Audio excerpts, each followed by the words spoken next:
So welcome. If you don't know which class you're in, you are in the wood floor class, and this is the point where everybody's like, oh man, I was supposed to.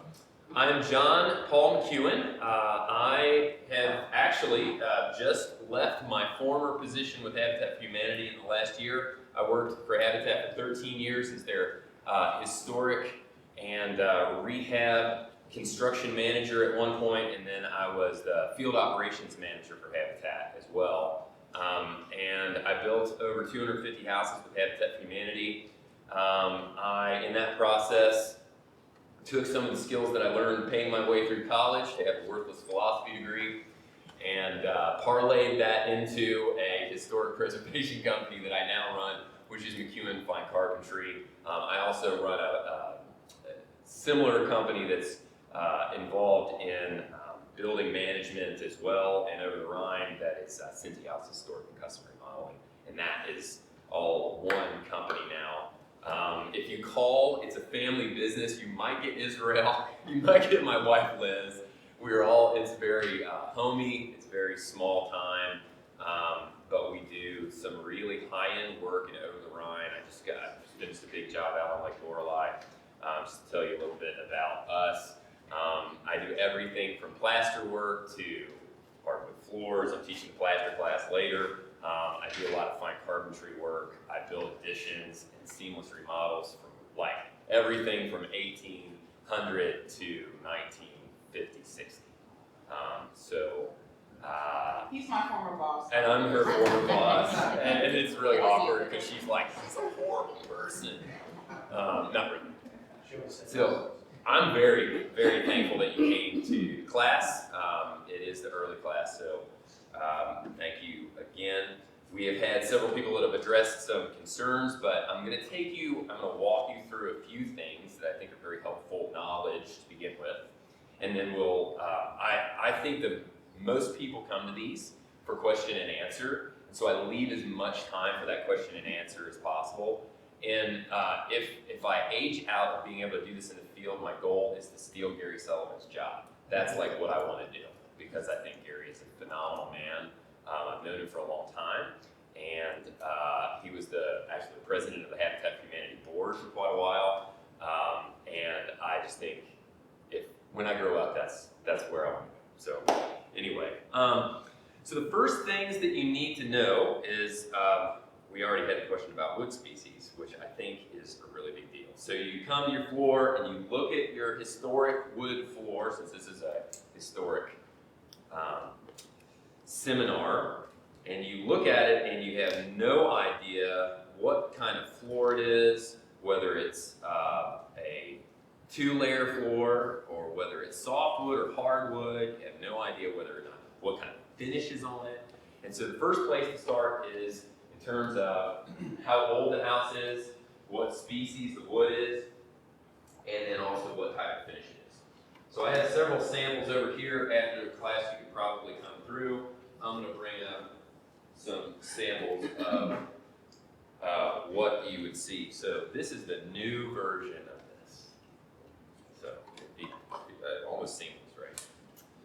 This is a Douglas fir. It is a fir species that is widely available at Hyde Park Lumber or Dobby's, who gave me a lot of my materials. I had to tell you that. They're really good to me, and Zach said, I'm just going to give you a bunch of things. This is the old version. It is most likely a fir or a yellow heart pine that would have been milled very similarly. It's riffs on, so this may be quartered, but there's a particular grain pattern that comes from the way that you cut the wood and a particular species that you see. I see a lot of this in Cincinnati, especially on like third floors, second floors. And then in my house in particular, you have a species of pine, which is a little bit different.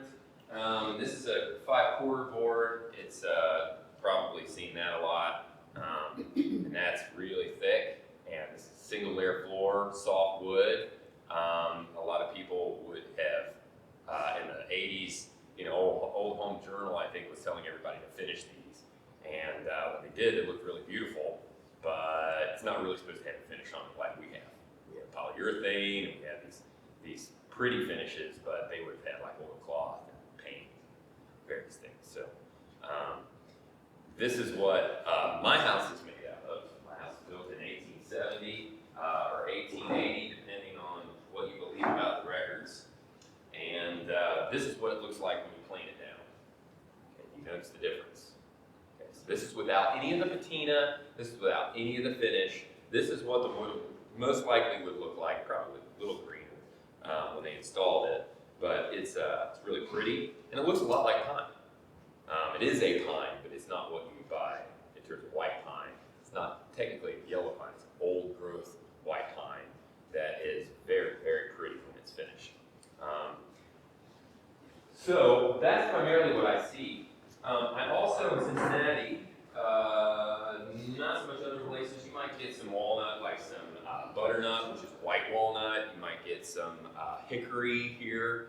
And so those are things to look up. This is what I see a lot, which is this is actually oak.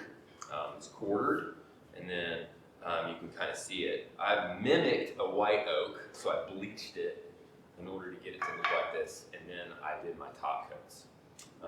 And this is also just a piece of the same.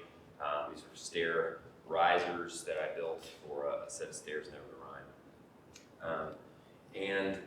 So you have a lot of two-layer floors, so that would have been the next era. So you go through these eras. So you go from the 1800s, where you would have seen an awful lot of pine, softwood, tongue and groove, 5/4, so really thick. Then you go to another era. It's a little bit later than that, more like 1900. You would have had a two-layer floor where you've had a softwood subfloor and then an overlay of something like this, which would have been like white oak, would have been like a hickory or a butternut, which is white walnut. Domestic species around the area. They're not pulling in, exotic hardwoods at that point, like we do now. And this would have been a primary floor. The oak's crazy hard. It's like bulletproof. My kids can run across a floor with roller blades and with basketballs.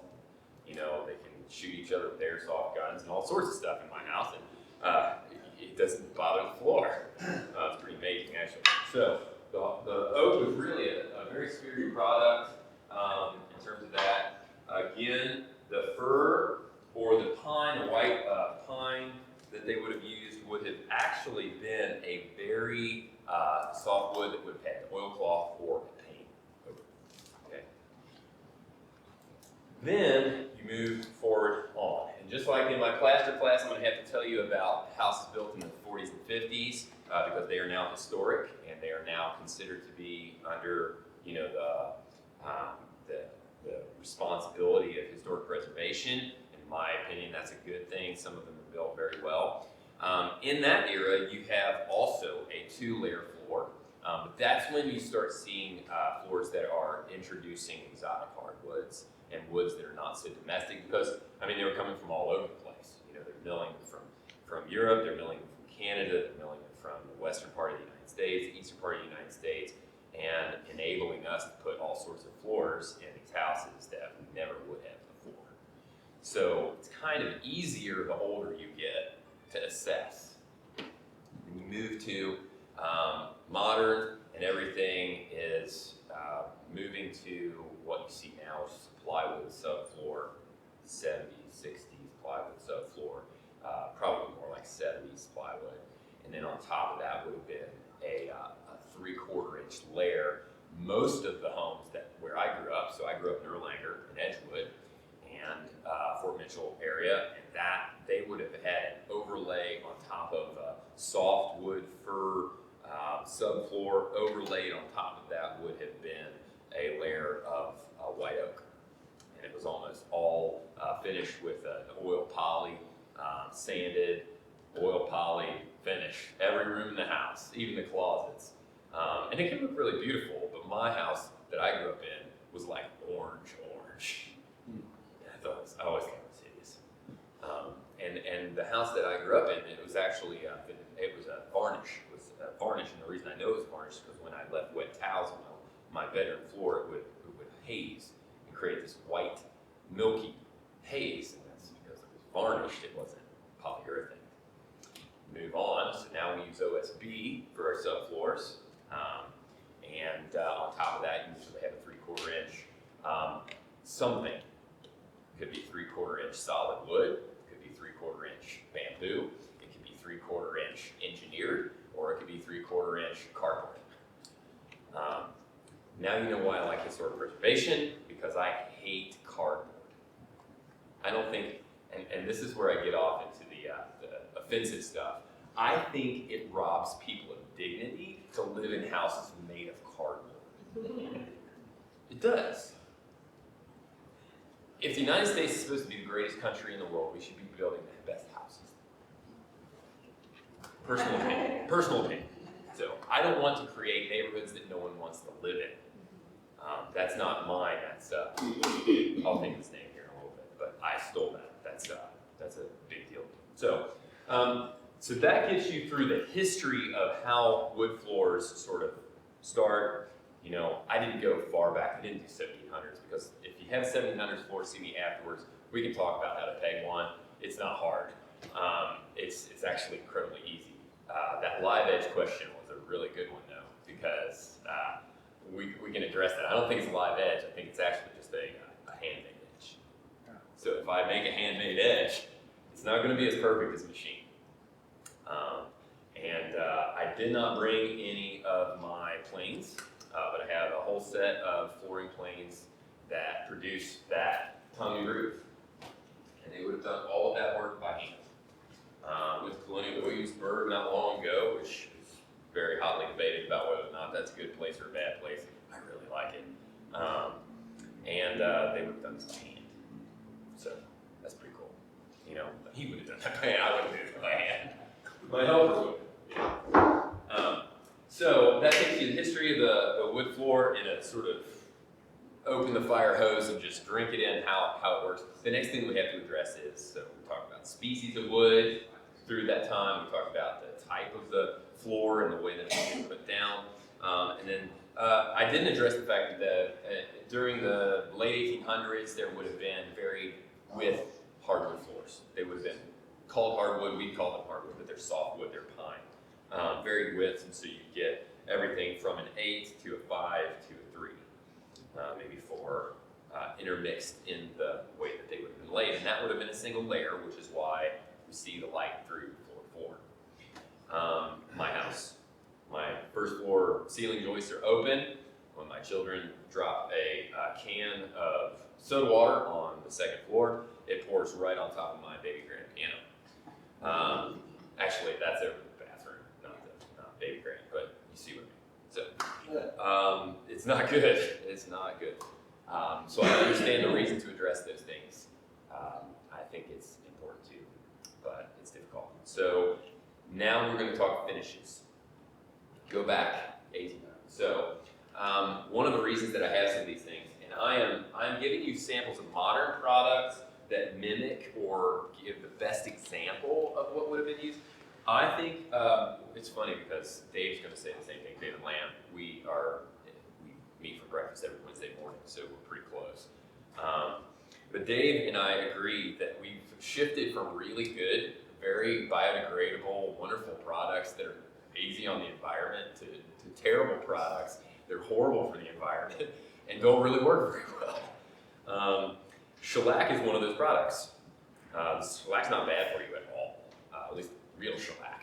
I imagine the waxes that they use in the produced stuff, if I read this MSDS sheet, it's probably going to kill me at some point, but real shellac is not bad. You can cover your hands in it, wash them off with alcohol, and it doesn't really do anything. This is a clear shellac. This is an amber shellac, which has a colorant.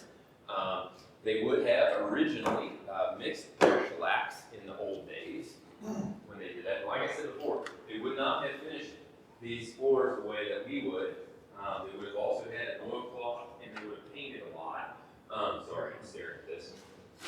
This is a little sample box of all of my crazy concoctions. I had to match finishes a lot.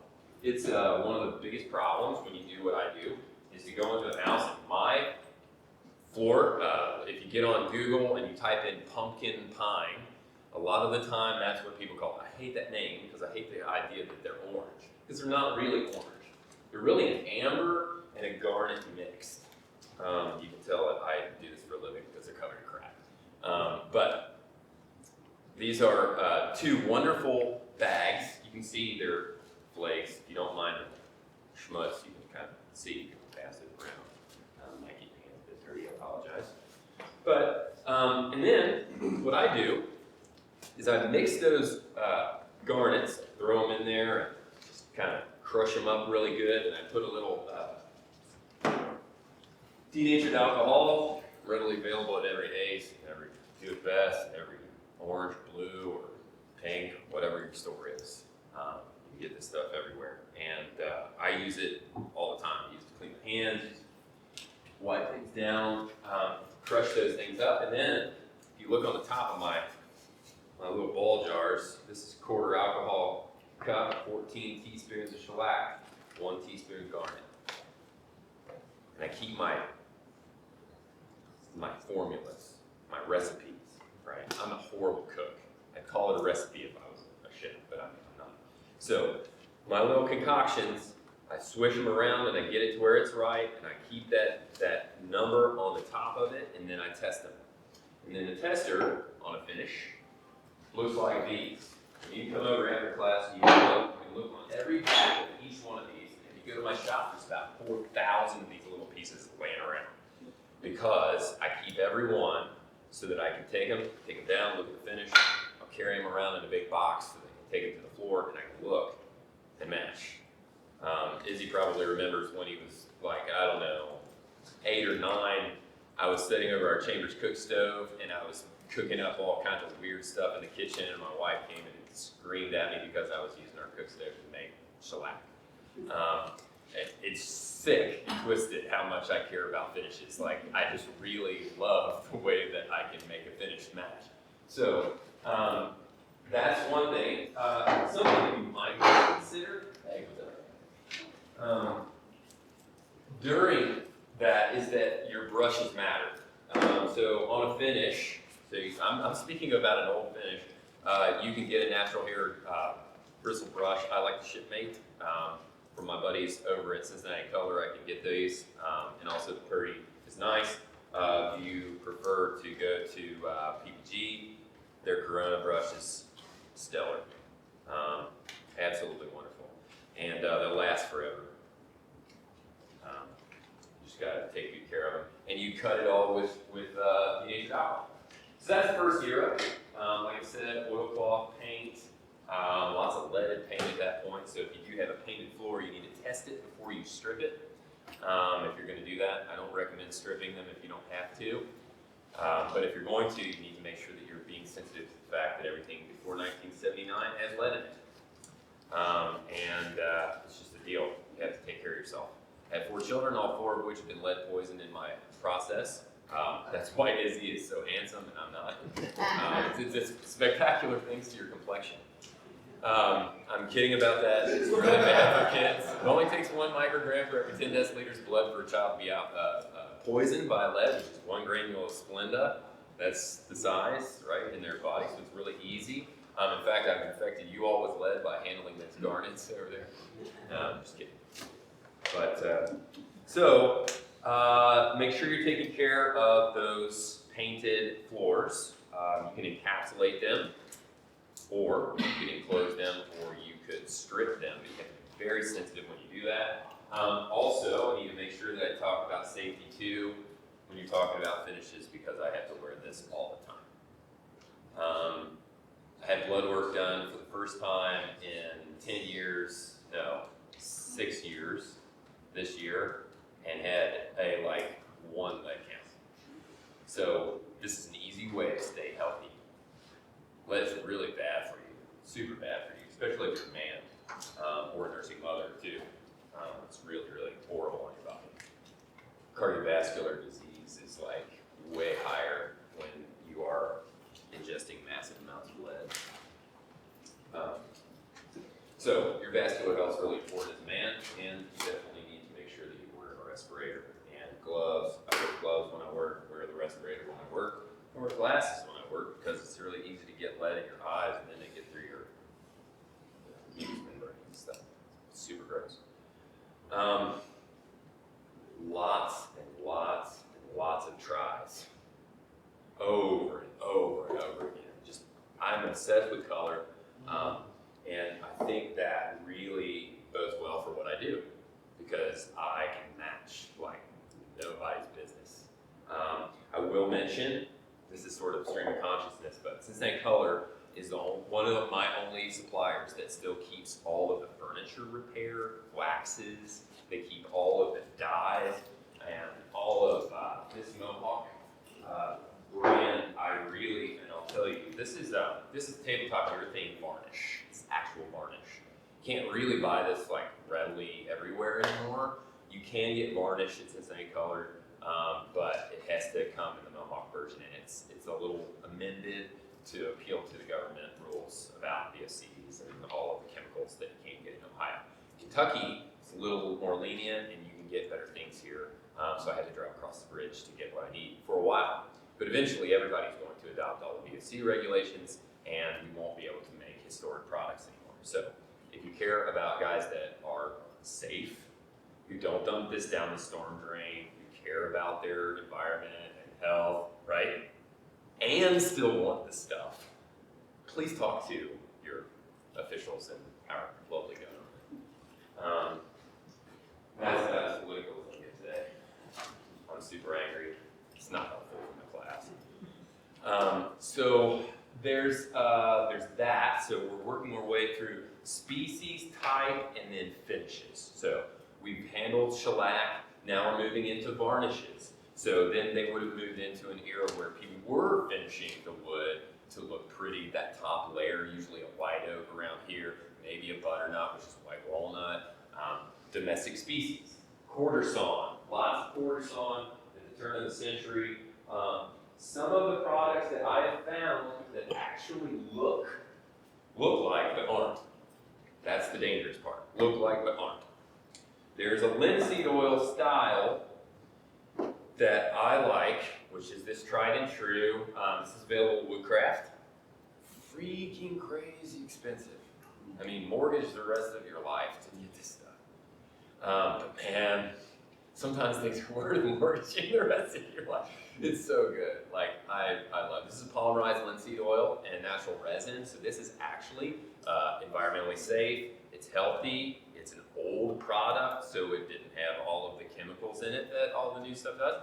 I mean, that's phenomenal, right? I'm not killing wildlife to do this. I'm not damaging my children's future for that. But at the same time, I'm getting something good.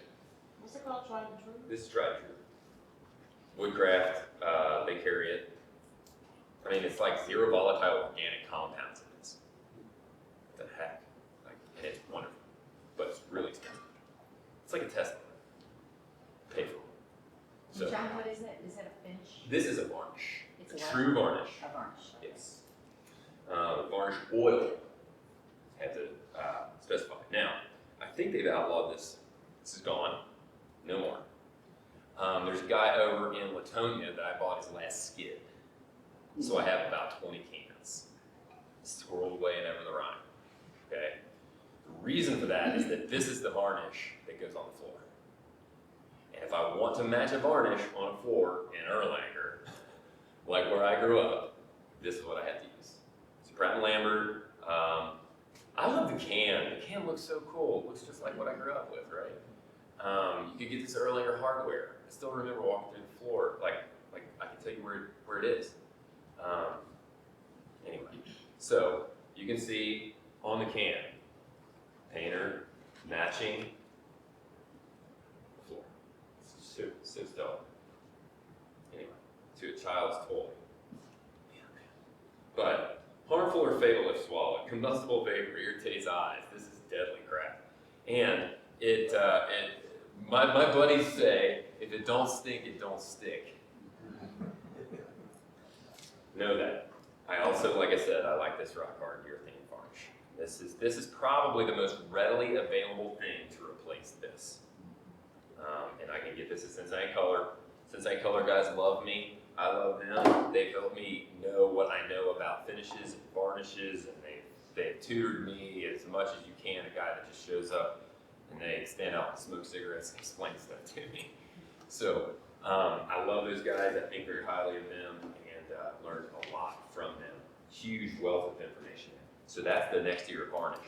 The next era, you get into polyurethanes, and there were polyurethanes not quite as good, being used in some of the late mid-century stuff. We would have shifted then to an oil-based polyurethane.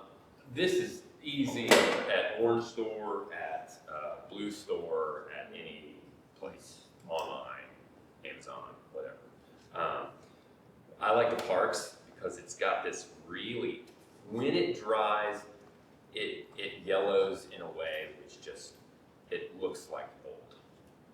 And I think that this is an excellent version of the finish that you can use, and it's bulletproof. It's hard, but I'll tell you this. When you use it, all of your family needs to be away, and you need to have like your favorite movie and some snacks, because your face is going to get really warm and you're going to feel really good. All the pain in your back's going to go away. And it's just magical. You know?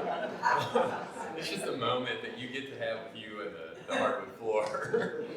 And if you don't wear a respirator, you might hit that floor pretty hard. I am not joking. It is bad stuff. So, but it is very, very excellent. Now, I'm just moving into types. I'll go into some repair work and some replacement finish type stuff here in a little bit. The next thing that you move into that we would have seen and I don't know which would have come first, but I'll just give you these. This is also another CincyHouse product. This is Last and Last, which is a terrible name, but it's a beautiful product. It's a very warm colored, water-based poly. This is not an oil-based poly, this is a water-based poly. Low VOC, and so I don't need to wear a mask when I use it. This is the additive that makes it hard enough to use on a basketball court. So it's really, really hard finish. It has a nice warm color. A lot of the time, like if you use a Bona or you use a product like that or a brand name like that, it has a bluish finish. If you're super sensitive to colors, like, I mean, you see what I go through, you can tell the difference between the yellowed finish and a blued finish. The blued finish is usually a water-based poly, and it is usually not a two-part. I like this because it does have more of a traditional color to it. This urethane is that blued, clear, crystal clear finish. 1 part water-based poly. Doesn't stick very well. Reapply every 5 years. Not good. Not good for the environment. Think about reapplying over and over and over again. You're sanding all that crap off. You're throwing it in a dumpster someplace. It's killing fish and Bambi. So anyway, don't do that. So that's about where we are now. That takes you through sort of the species, the type. It takes you through all the different types of finishes that not all, but most of the types of finishes that you're going to encounter. And then we get to, what do I do with my floor, right? What do I do with my floor? I'm going to tell you, as much as humanly possible, you need to save your floor, even if that means that you need to just repaint it and not refinish it. Most of these floors that I encounter were painted before. Whether they were painted mistakenly or whether they were painted originally, they were painted, and that paint provided a surface that somebody could redo easily. Windows aren't supposed to be torn out and replaced, they're supposed to be repaired. Floors aren't supposed to be torn out and replaced or over-coated with vinyl, they're supposed to be repaired. And the best way to do that sometimes is to just paint it. And they look good when you prep them and paint them. I will also tell you that sometimes an area rug is what is best for your wood floor. I know that sounds counterintuitive, but it makes sense. Protect your floor, put a rug. You didn't come to the wood guy to here, put a rug on you. It's like, I want to go to the gym and get ripped. Put a shirt on. That's not what you say. You want to hear, how do I refinish these floors to be pretty, just like old Home Journal in 1980? And that's what we're here about. In terms of, you mentioned dents. You came to me early. I want to make sure that you get your questions addressed. Dents in the floor, gaps in the floor. My house has all of the above. Yeah. What I'll tell you is that I have not had a lot of success getting the dents out. I have had a lot of success filling the dents. Okay. Now, you can get some dents in modern wood floors out with an iron or with a heat gun. You gotta be really careful you don't burn your floor. I'm trying to find something right there. I use in that situation a couple of products. The first thing that I'd say is you have to be careful. If it's in my house we have a lot of discoloration problems because of a former owner who was abusive to the floors. So you can bleach some of those out. This is a Zinsser product, Zinsser wood bleach. So you got to get down to 0. You have to take the finish off in a spot, very small. A lot of the time I take blue painter's tape, I tape off one board in my floor because you've got gaps, black, edged gaps. I have them all over my house, as he knows. There's probably lost toys down there so big. So I tape it off, sand down the finish in a spot, bleach the floor out so that I get all the junk out, right? Then I use a couple of things. This is another Mohawk, remember? Okay, readily available Cincinnati color. Okay, wood filler. Okay, now that wood filler, sometimes you can get, this is in particular, this is alder cherry. They make 100 different of them. So you have to sort of take a piece of something in to kind of do a little color match.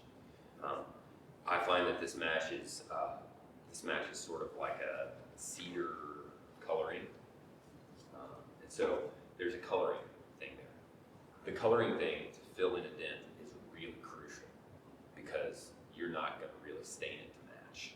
It has to be close to begin with. So you're getting close. You didn't buy an old house so that you could have a pristine wood floor. You bought an old house so that you could have character in your floor.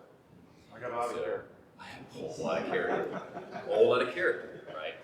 So you don't get the lines tight on the floor. You get the lines tight on your trims. You get the lines tight on your doors, on your wall finishes. That's where you do that. On the wood floor, you're accepting some of the patina. You're accepting some of the dents, the imperfection. Now, if it's big enough, you have to fill it. You have to repair.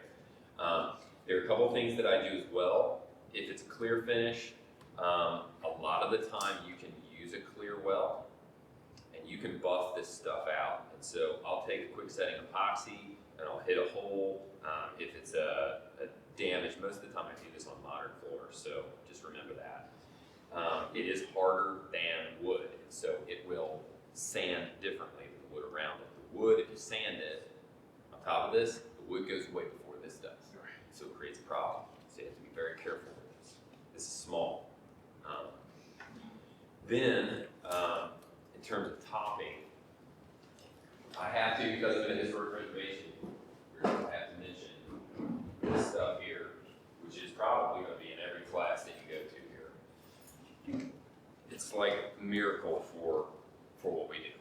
So this is a 2-part Avatron, A and B. It's a 1-to-1 mix. Really hard to get a 1-to-1 wrong.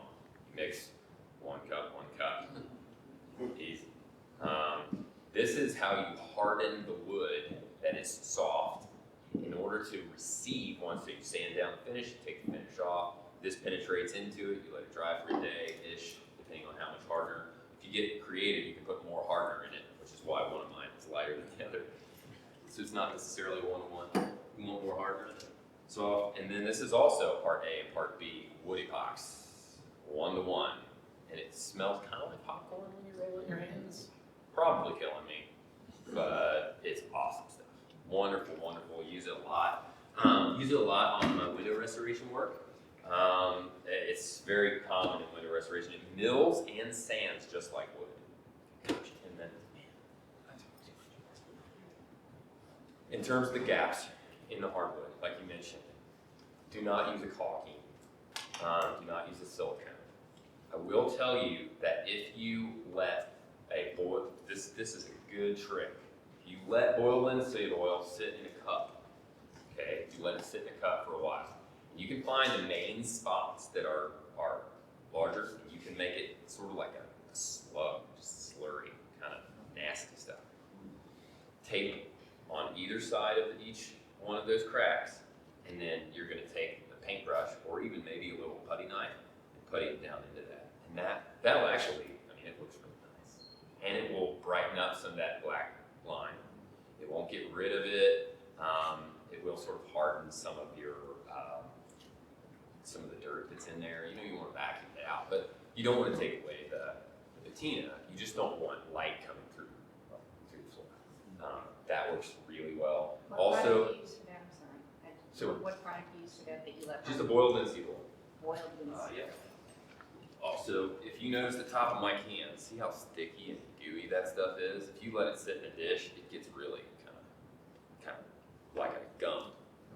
And that's nice to just sort of pack down there. And it will, over a long time, harden into a really nice finish, waterproof.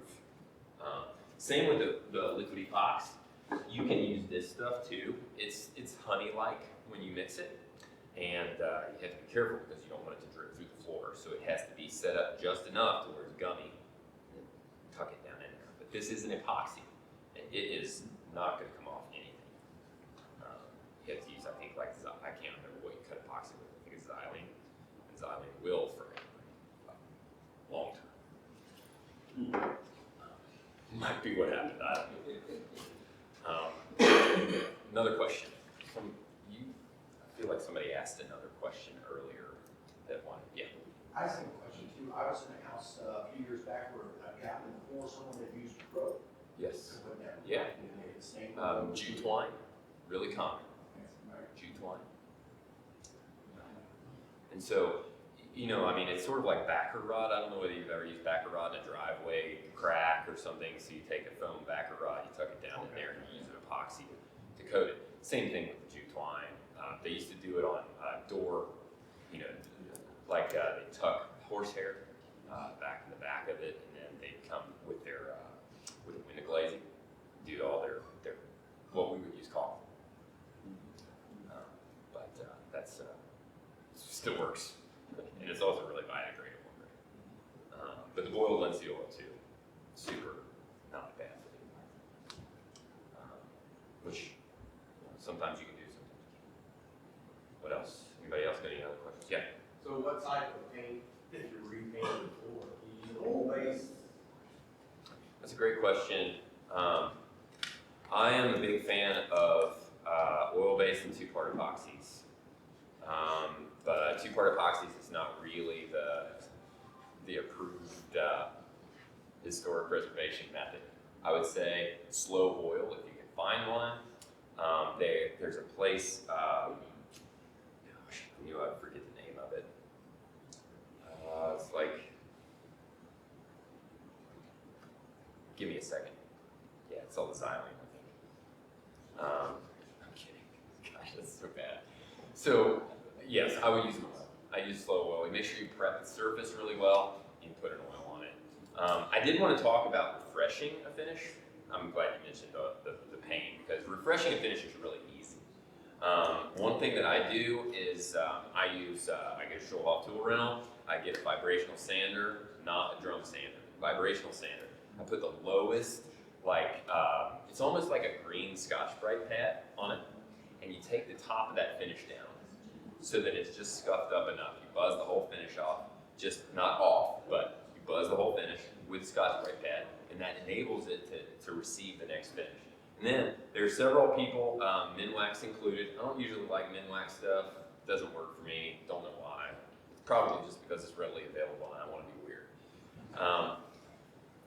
They make a restoring finish type where you clean the floor after you do that vibrational sand, You clean the floor with a de-waxing agent to get all the oils and waxes off of it, and then you hit the top coat with another. It's basically a polyurethane over the top. It just, I mean, it can really do in very minimal work. Excellent. So, it's, I got a question. yes, Probably 30 years ago. 5 minutes. I called the National Wood Flooring Association. I don't know why I called. They But, hate me. well, they Send recommended somebody to my house. They're like, no, I'm just kidding. a product called Renovator by Duraseal. Yes, there is. Impossible to find, or almost impossible. Now, with the internet, probably not so much. Yes. And I've never used it, but I've gotten it for people. And they've had good success. I don't even know what it is. It's a cleaner restorer thing. Do you know anything about it? So there are products, and I brought some of this just because this is a furniture. It's like Scott Clark used to call it an amalgamator, and I love that term. It doesn't really exist. It's not like a real term for a product. But this softens the finish, and then you rub the finish back in. When you're looking at the finish, and I've been sort of remiss in explaining, when you look at the finish, how do I determine what finish is on my floor? Didn't tell you that, right?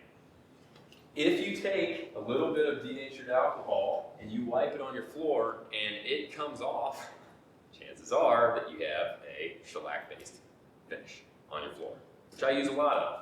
Use tons of it. If you wipe turp on your floor and it comes off, chances are it's an oil-based finish. That's how you test your trim too, by the way, right? If you want to know whether it's latex paint or whether it's oil paint, you rub mineral spirits on it and it comes off, it's probably oil. So that's a good trick to know. But yes, there are products. I don't use a lot of them. I have used some of that furniture restore stuff on just a very small area at the threshold of a door where there's a lot of rain that comes in to move some of that finish around. Again, soften it up, move it around, and it really did a great job at making sure that it blended into the rest of the floor. It's never going to look perfect, but that's the character. Yeah. What do you do about water damage on the boat floor? Ooh, It's got a boat. cupping. So cupping is a sanding thing. Can all of those boards do that though? Can you sand that down? You can. I will say that once you get the moisture content out, it depends on the age. If we're talking about our floors, most of the time those are rift-sawn or quarter-sawn floors. The way that it went through the lumber mill matters, okay? So if it's rift-sawn or quarter-sawn, then the edge grain of that lumber matters. You notice how that's like top to bottom? If you go to the Home Depot, orange store, and you'll see the blasted heart of the tree inside. That wood is never going to stay put. It's completely unstable. And so the goal on a floor like you're talking about, if it's an old floor, it's cut like that. They all did. And when it's cut like that, it enables you then to see that it'll be cut.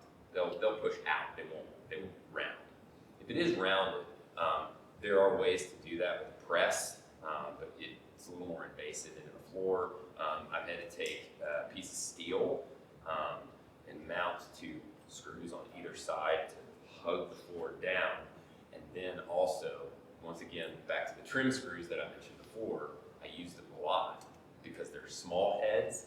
They'll draw that down, and then I'll cap the top with sand. Does that help?